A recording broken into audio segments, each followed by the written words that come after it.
are you feeling? Terrible. Like the worst hangover ever. I am CouchCube, and happy Halloween. For the month of October, we are going to be looking at The Evil Within 2. Had a very close look at Evil Within 1, and it's one of my favourite games from that studio. Shinji's involved here. There's a lot to talk about. My memories, huh? Tango and Bethesda and Microsoft are all in bed with each other, so you get to access this on Game Pass for a minimal cost, and I thoroughly recommend it. You've also got Hi-Fi Rush and Ghostwire, which is a great Halloween game, and I'll put the link and annotation in. That one is thoroughly enjoyable.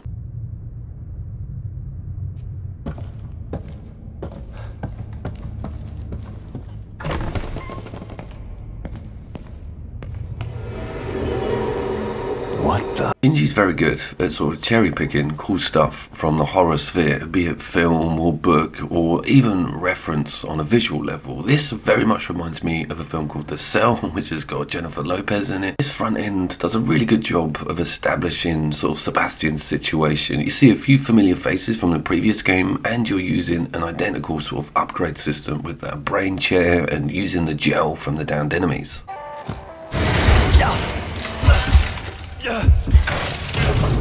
One of the cooler things about the Evil Within sort of canon is that anything can go down, because it's set in this sort of psychosomatic, almost dream sequencing areas, so that the enemies can be completely crazy and outlandish. People have got like safes for heads. There is no holding back on the sort of grotesque areas of the design of all of the things you're fighting, because it is subject to imagination, and I love that idea. It's almost like an open-ended brief.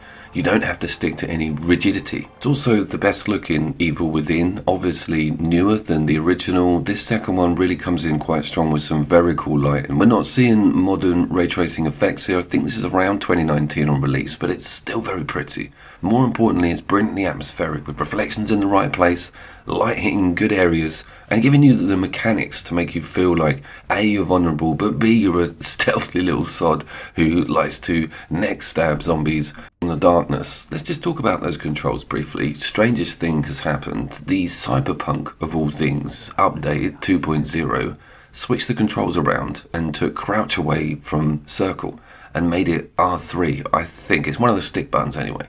And it's a muscle memory thing that I've dealt with. You can't go back to the original controls, but this is identical, giving you crouch on a clicking on the stick. And the default button, or B, or circle, that used to be crouch, is now put your light on. So you can get yourself in real trouble by thinking you're going to get up from a bush and you don't. You flick your flashlight on and alert all the zomboids in the area. And we will get to the AI in this, and it's very impressive. And this game comes through at quite a different angle to the first one. That's something I definitely want to discuss, is that they are very different. They do have the bedrock subject matter, but they're completely adverse games when it comes to some of that model. Oh, fuck.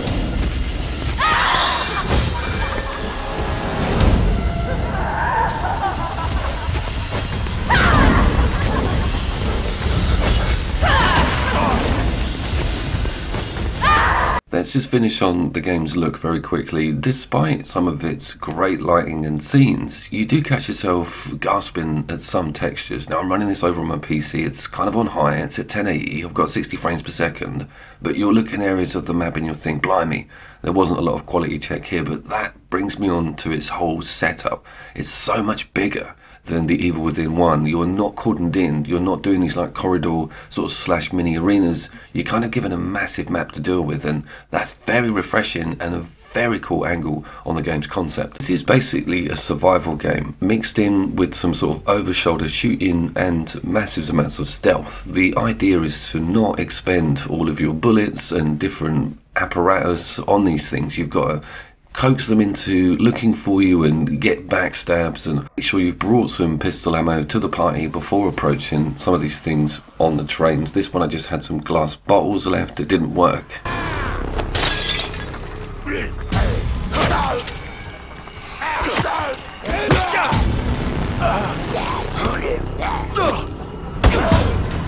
Also got some QTE shoved in there for good measure. It feels quite a lot like a Resident Evil game in places also, and you can't complain about those comparisons.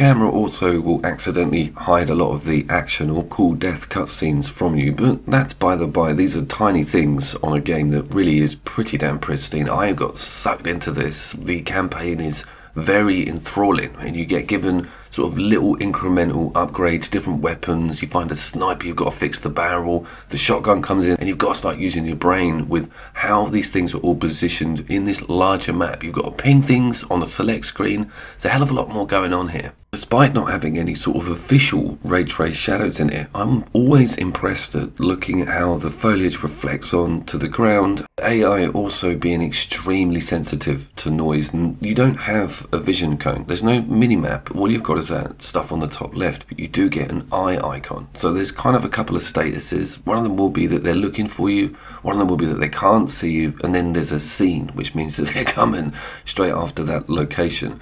You can sort of fob them off, give them the run around, Assassin's Creed style, and just sort of hide in a patch of reeds that were meters away from being seen, but it's still very cool to experiment with this mechanic. They're not exactly rocket scientists, and sometimes it's quite fun to sort of troll them, see them being trapped. This is a situation where I was convinced I was safe. No.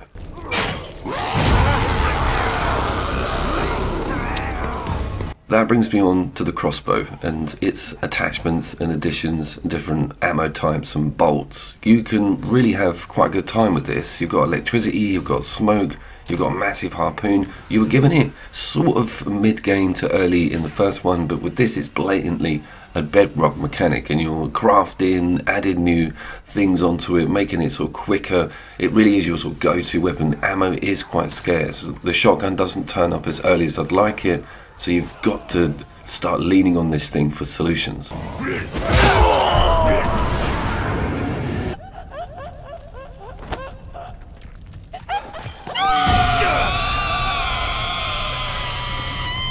Enemy variation and type is also pretty cool. The first one sort of ran a sort of cookie cutter with a lot of the zomboids early doors, but with this you're given a mass amount of variety. Some tanky ones, you've also got range and sort of quick scuttly things. It's terrifying walking around that open world system because you can step into an area that you're not equipped for and you'll just get panicked.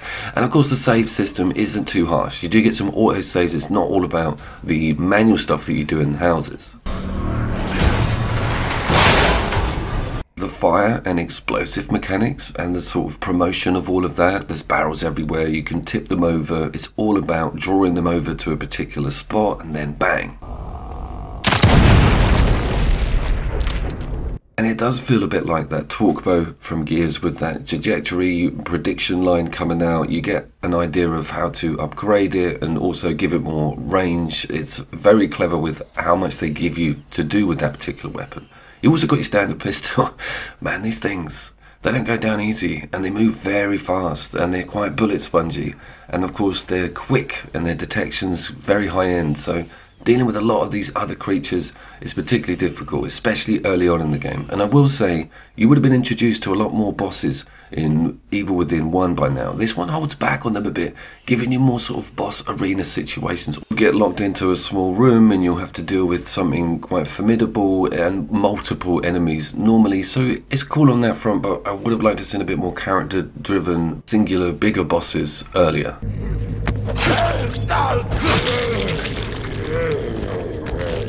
I think that's one of the main points with Shinji's message on this game, is that it's kind of all about choice. It's about choice in what direction you go in and what power-ups you want to go for, and whether you want to put effort into looking for cool new equipment in that massive map you're given at the start there.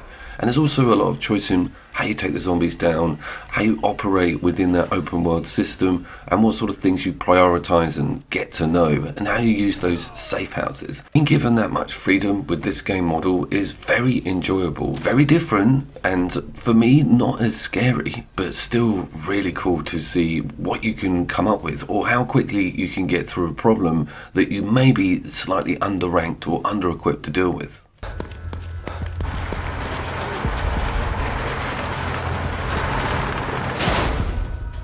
Its pacing is also quite good, swinging out of this open world mode and then into a cool cutscene to give you a bit more story and a bit more motivation, and then it's back to the standard stuff. And I like that idea. It gives it structure, but at the same time it makes it feel like you're sort of exploring this adventure yourself.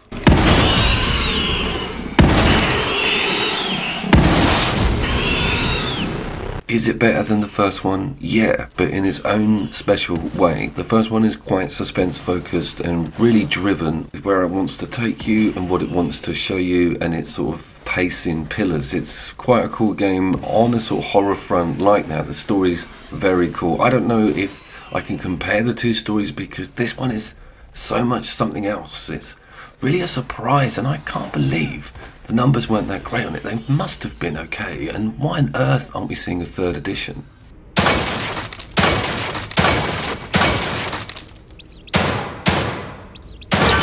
It is a franchise I've become very attached to. All of the Shinji modern stuff from Tango is very good. The Ghostwire stuff is well worth a look if you're remotely into either of the Evil Withins. It's also a little bit older and not going to be extortionate on the other platforms, and it's good that we got multi-platform release with this. I know about Tango and Bethesda's exclusive Microsoft arrangements are only going to get more convoluted. We're going to see less, particularly from Bethesda. You've only got to realise that Starfield's never going to come over to every platform, so this was a different age and you should dip into it if you're over on the Sony side.